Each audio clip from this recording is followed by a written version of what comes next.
Today we are speaking about IELTS listening.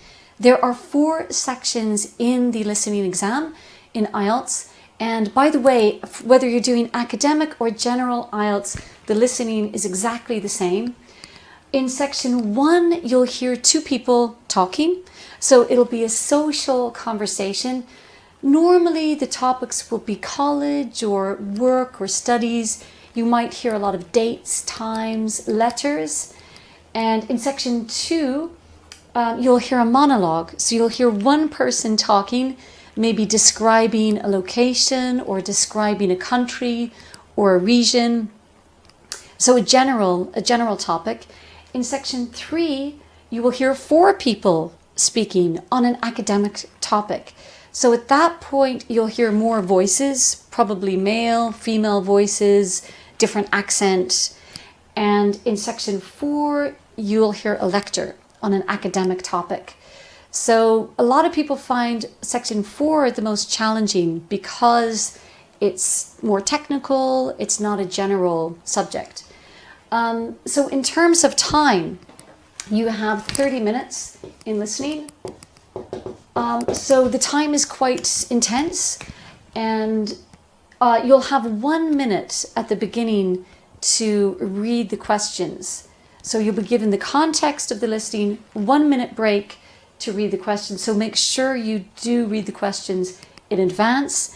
And of course, it's good to understand the types of questions that you will hear, and we'll go into that in a little bit more detail.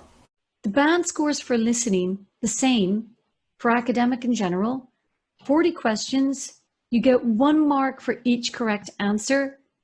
Your score is converted to 9 band, but not in an exact way. So for example, you get 16 out of 40, you're in band score 5.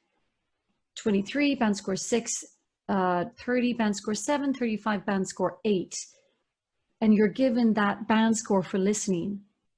So again, that's just a rough estimate. It can often depend on the complexity of the listening exam, but that's a general estimate.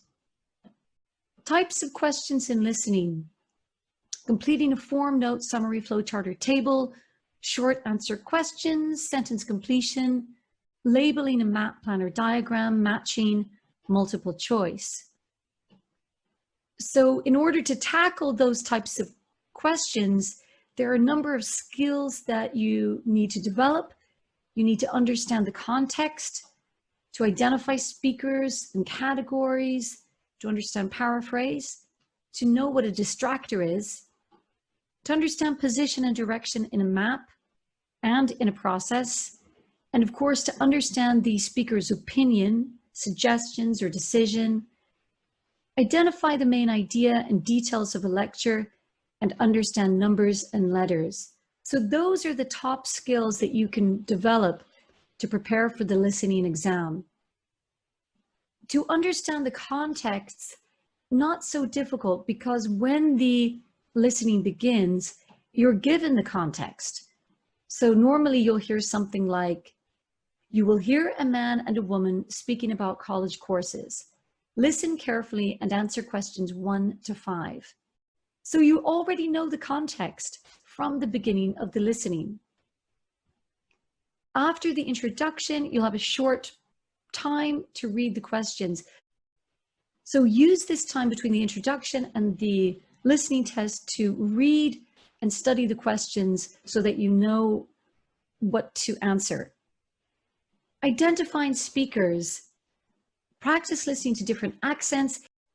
Identifying categories. If you have a table in listening, read the headings on the top and read the headings on the left first before you listen to the audio so you know what to listen for. How do you recognize paraphrase? By identifying synonyms or words with the same meaning.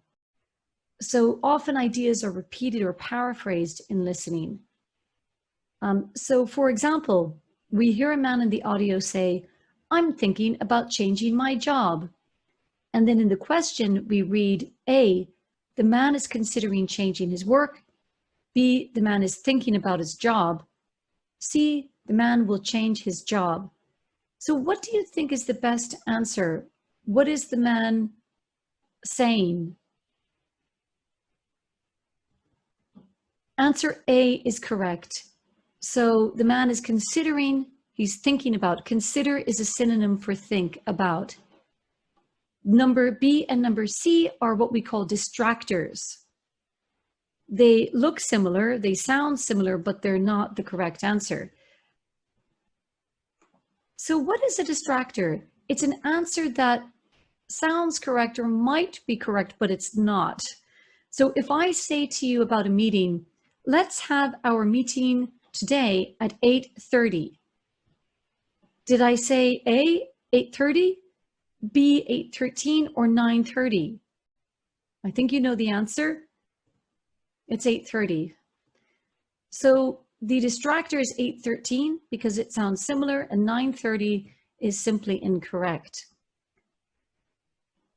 You may have a map or plan question, so you need to understand position and the vocabulary for directions. So as you listen to a map, you'll mark the way with a highlighter or with a pen as you listen. This will help you. And again, watch out for distractors such as references during the listening to other buildings or other information not related. For process, you might often get a flow chart or a process. So you might hear typical words like turn, hold, pull, push, rotate, and you'll hear a lot of prepositions. So it's good to learn your prepositions of place, around, inside, upside down, through, along. Very important. And of course, last but not least, dates, letters, and numbers. Practice your letters in the English alphabet, A, B, C, D. I know it's very basic, but it comes up a lot in IELTS. The same with times, dates, figures. These are details, but the little details make a big difference. A warning, in IELTS listening, the speaker often changes his or her mind, so they might change the date, time, or location of something. So listen actively for any changes you might hear during the audio. So that's it, everyone, for the listening exam. Make sure that you keep practicing. Listen to podcasts,